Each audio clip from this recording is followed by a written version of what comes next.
Well, good morning. Happy Wednesday morning to you. Welcome back. My name is Don K. Preston. I am the president of Preterist Research Institute of Ardmore, Oklahoma. And this is what I call my morning musings as I'm going over some things here, doing some research, sharing some thoughts with you from God's Word, enjoying, I think this is about my third cup of coffee. Anyway, we are currently responding to some objections to the preterist view that were written by and lodged by Dr. William Lane Craig, a man for whom I have a tremendous amount of respect for his work in Christian apologetics.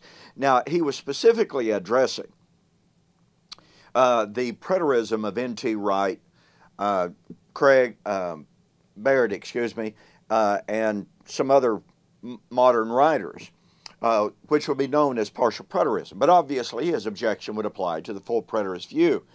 And so I'm responding to those objections. His very first objection is what he calls the perspective argument. And he says that from the perspective of those who saw Jesus leave, Acts chapter 1, the promise of a coming must be seen as an objective, quote, physical reality, unquote. And so I've already addressed that a couple of times. But I want to show you, as I indicated in the last segment, the difficulty with Dr. Craig's argument. I want you to notice what Jesus said in Matthew 24, and we'll go ahead and take a look at verses 29 through 31.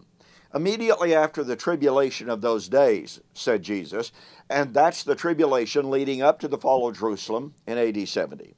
Immediately after the tribulation of those days, the sun will be darkened, the moon will not give its light, the stars will fall from the heaven, the powers of the heavens will be shaken. Now watch this.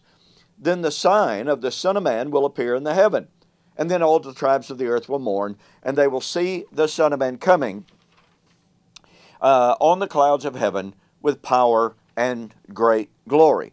Now this is the New King James translation, and unfortunately it gives us the impression that there would appear in the sky some sign of Jesus. And that is an unhappy translation. I won't give you all of the sources right now, but even in the postmillennial world, Gentry, DeMar, Matheson, and others have pointed out, and others who are not of the postmillennial persuasion, but simply Greek scholars, have taken note of the fact that the force of the Greek in Matthew chapter 24 is that then shall be the sign of the Son of Man in heaven. Pardon me.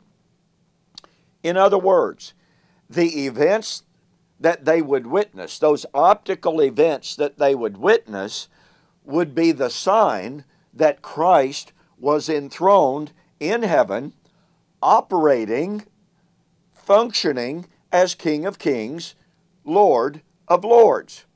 Now what that means is he would be enthroned on the throne of glory with his Father. And as Jesus said in Matthew 16, 27 and 28, the Son of Man will come in the glory of the Father. With his angels shall reward every man according as his work shall be. Verily I say unto you, there are some standing here which shall not taste of death until they see the Son of Man coming in his kingdom. Now there are obvious, direct, perfect parallels between Matthew 16, 27, 28 and Matthew 24, 29 and following. But here's the point. Matthew 16, 27, Jesus was to come in the glory of the Father, as the Father had come.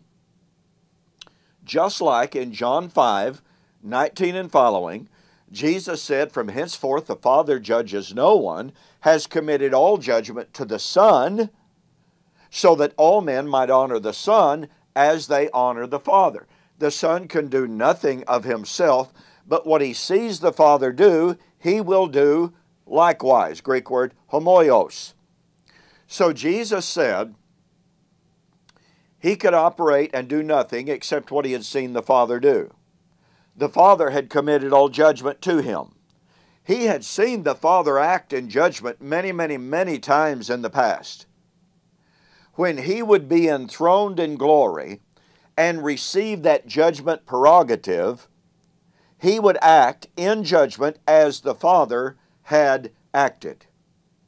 In Matthew 24, verse 30, it speaks of Jesus when he would be enthroned with Father as King of Kings and Lord of Lords. He would be acting in the exact same manner, the same nature as the Father had acted in the past. Well, pretty clearly, the Father had never come out of heaven, literally, visibly, bodily, in the body of a 5'5" Jewish man. And yet, here is Jesus saying that in the events of the fall of Jerusalem, quote, they will see the Son of Man coming in glory.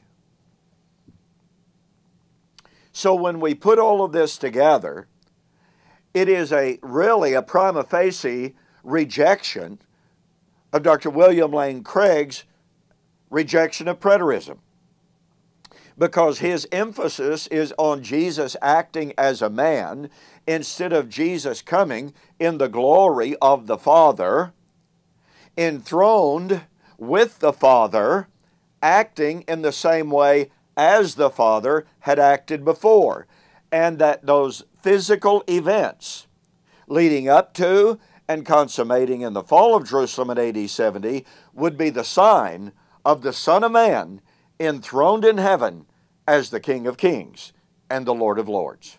Hey, look, I develop all of this in my book, Like Father, Like Son, on Clouds of Glory. Go to my website, www.eschatology.org, BibleProphecy.com. Order the book. Mention that you saw the offer on YouTube or Facebook. I'll refund your shipping. Thanks so much for joining me for today's morning musings. We will continue to take a look at and to respond to Dr. Craig's objections to preterism. You don't want to miss it. God bless. We'll see you on the flip side.